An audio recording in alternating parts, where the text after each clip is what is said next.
Welcome back to the channel, and thank you for watching, and thank you for smashing that like and subscribe button. I always appreciate that. So lots of questions, and in fact one in particular from a super chat on my live from yesterday asked the question as to whether it's possible for a third lawsuit against Amber Heard. Now, aside from the fact that Johnny Depp is almost certainly done with this whole lawsuit against Amber Heard scenario, because ultimately he's won his unanimous jury verdict, he's certainly won the court of public opinion vote, but the question still remains as to whether her recent interviews or whether any subsequent interviews or subsequent publications might result in another lawsuit. And secondly, whether there's the possibility of fresh proceedings in the United Kingdom. So I'm going to cover those very briefly in this video.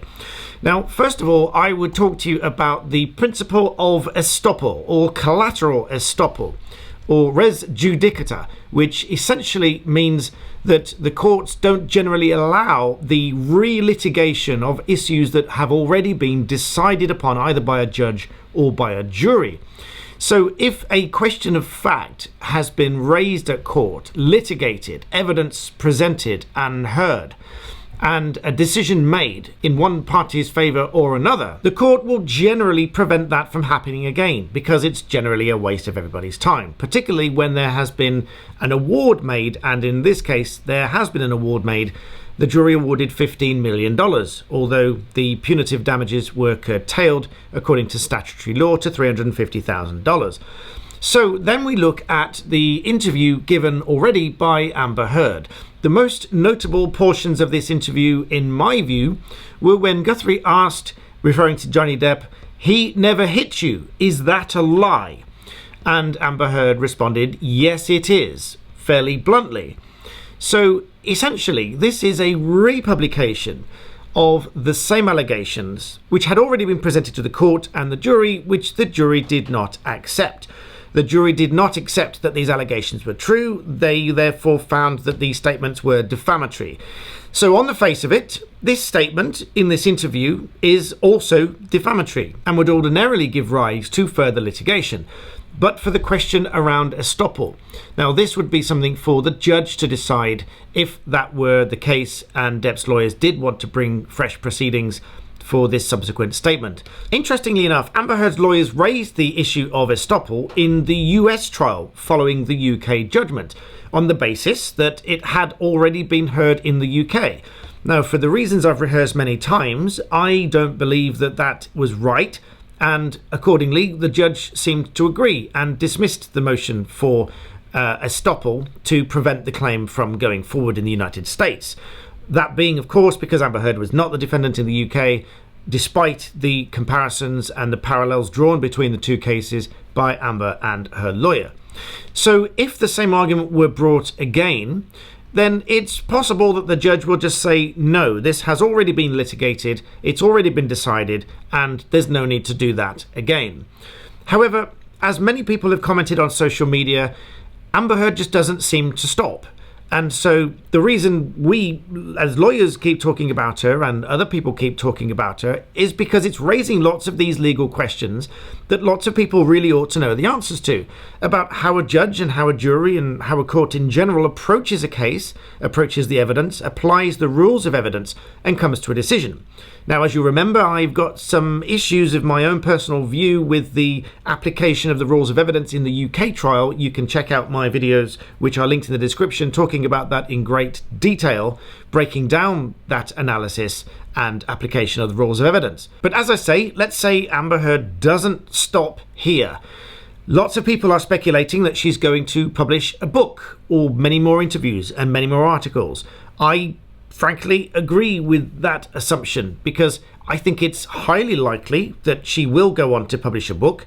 I think there will be lots of publishers very eager to pay her lots of money for her full story, full details, in even more detail than we heard in the 6-week trial.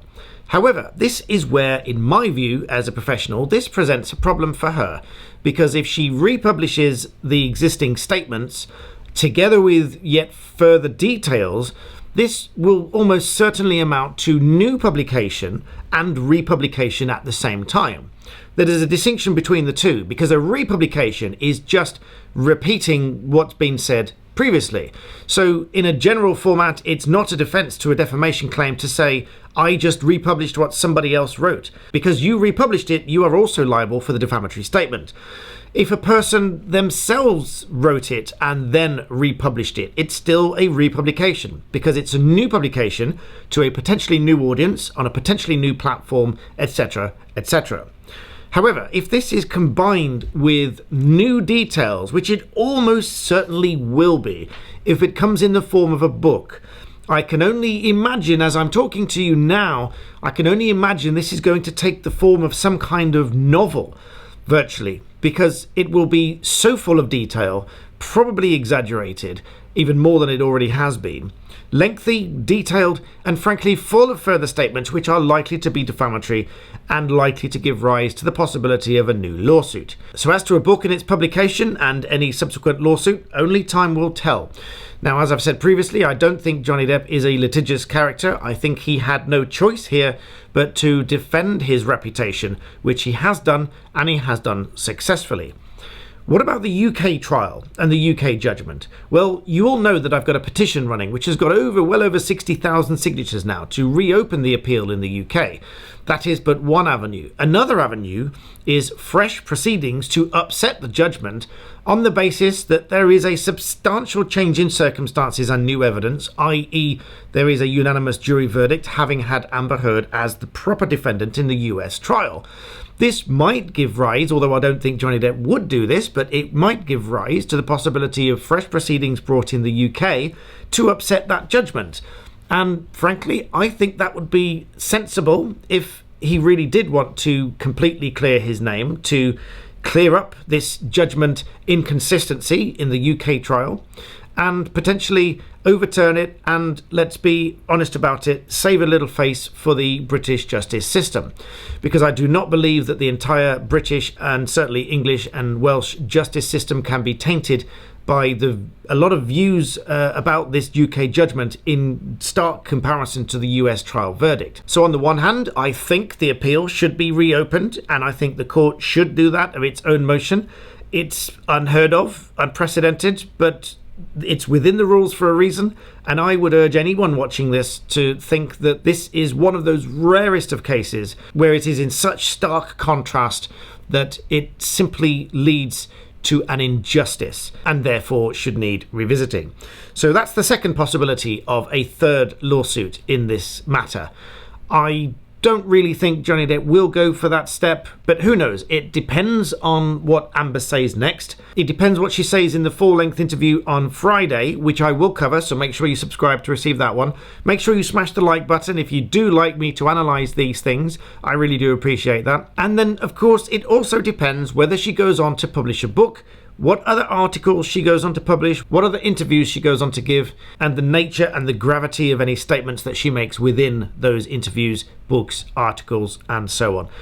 So in my view, there are a few hurdles to bringing fresh proceedings. I don't think that they are forthcoming unless there are lots of other statements. And frankly, lots of people I've read in tweets today say that no one believes her at the moment because the jury ruled against her. So what does it matter?